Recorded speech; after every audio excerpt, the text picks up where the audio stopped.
The other schedule doesn't conform to FRC cases. This one has a bit of an added vector of transportation costs, especially in this economy. So if you have to commute like 45 minutes to an hour one way to the workspace to do the mentoring, aside from you needing to spend all that time driving, just commuting, you're going to end up spending a lot of money on gas, especially with how it be now. So as a young mentor, you probably don't have deep pockets, a good income, or a whole lot of time depending on your life direction. So keep that in mind. There are other options. Consider something local. Next reason why you shouldn't mentor. Your life is a mess.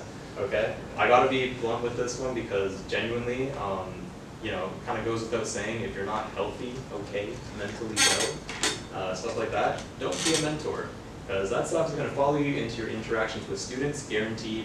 And even if you're not the type of person to let your issues surface, they will in some way, or the experience will generally be worse for everyone involved because your life is a mess. And this can kind of mean anything. Your life is a mess, kind of subjective and case by case. You will be the judge of that. I hope that all of us are responsible enough to know when that time is. So I think we've all been there. Next reason why you shouldn't got spoiled is you want this to be like a final hoorah. You want this to be your last year and you want to do the thing and build the best robot ever. Cool. Fun fact, that's not really what mentorship is about. It's not all about you. You just want to come out for another year, build the coolest robot ever. Cool. There are other avenues that I think you should really explore that are not FRC that you'll love. So stay tuned, I'm going to get there. Finally, this transition is very nice. If you are a fresh FRC alumni, this is like the tailored audience here. For reasons stated previously in the Reality for Young Mentors section, you are the group who you go back to mentoring the least. You just graduated, okay? Don't do it yet, all right? And here's where I kind of want to push you in a different direction and target you for real sit down kind of talk, okay? Is that coming fresh out of high school, this is where adulthood begins. I think you're 17 or 18 coming out of high school, and this is where you begin to branch out from the rigidly structured life you've been living. And this is the time to really find yourself, do all the things you can do to discover who you are and what you want to do, assuming you haven't been doing enough of that in high school.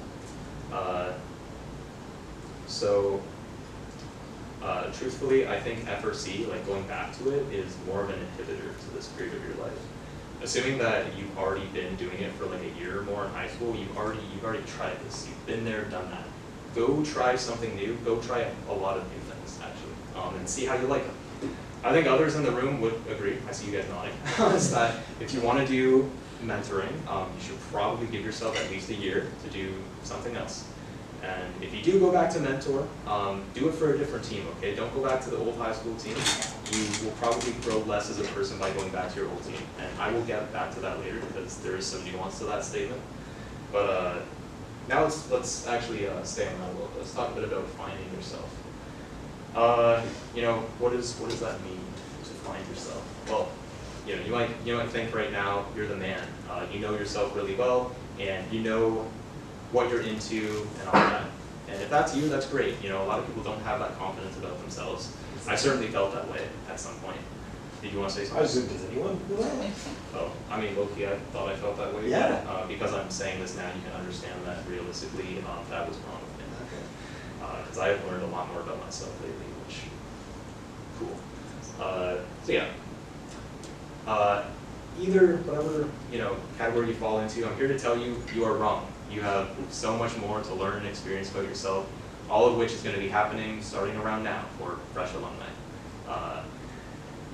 You're going to be a bunch of new friends, take up new interests, all that stuff. And like I said earlier, this period of time is really for finding yourself, and it's not going to all come at once. This is kind of the state of things throughout your latter teens and early 20s, so you don't need to rush anything.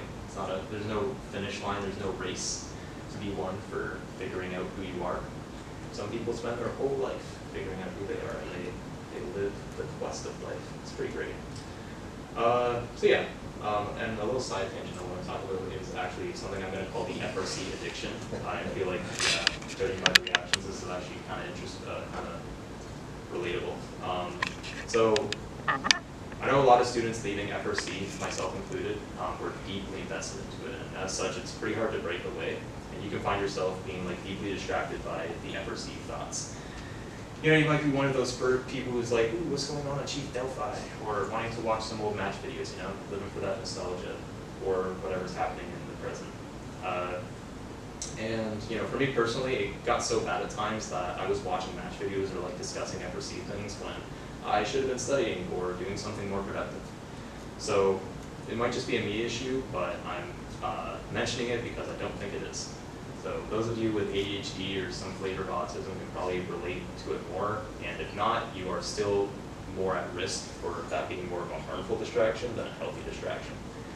So, you know, FRC might be a big part of your life, and I understand you. I've been there, and if you're in that boat, finding it hard to break away, I don't really have a solution for you, unfortunately, you know, to avoid the nagging allure of FRC in your brain. So I suppose I'm kind of just putting it out here to raise awareness. The FRC addiction is real, and you should probably do your best to not let it get in the way of what's truly important to you. If you do get those nagging FRC thoughts and are anything like I was, the good news is that you can get past that. I don't really interact with FRC as much as I used to in my prime. I'm more so just learn online chat here and there. Probably see me around if you're in the know. But you know, I have another obsession that plagues me now. So anyway, side tangent over. So you can hear me yap a lot about, you know, what you should and shouldn't do in regards to mentoring and a bit of what's coming to you after FRC, but really, like, what should you do to fill this gap that FRC leaves? Let's go over a couple different options. If you're one of the people who like the building robots part of FRC, yeah, here's some things for you. Pictured on the slide, we got some combat robotics. Thomas Steele approved, by the way. He builds his own combat robots, and that's actually what I brought us building a little surprise package that we can talk about later. There's this new thing I found called Open Robotics Competition, which is pretty neat. I can talk more about that if anyone wants. This one is RA3D. I'm sure you know those of you in FRC are most familiar with this of all of them. I think there's something I wanted to say about that. How like it's not as clear cut of a thing, and it's low key not as useful to the community as some people make it out to be. But it is pretty fun. Like it does fill that gap. So I'm more so talking from like the student experience perspective. Like do RA3D because it is fun and it does bring you back to the FRC roots. Did I say this one already? This is Autonomous Sumo. This is the logo of like the one that happens on our campus at McMaster, but I think this is like a pretty common thing elsewhere. Little sumo bots will fight each other on a platform, winner takes all. And this picture over here, this is like Formula Electric. This is like more for post-secondary crowd, because I know this one's pretty popular, but more generally what this one's representing is just like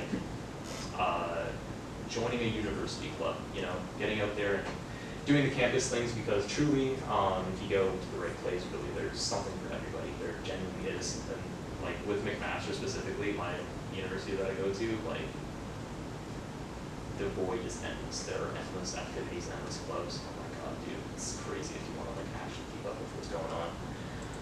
So that's a good segue into the whole doing post-secondary activities. So yeah.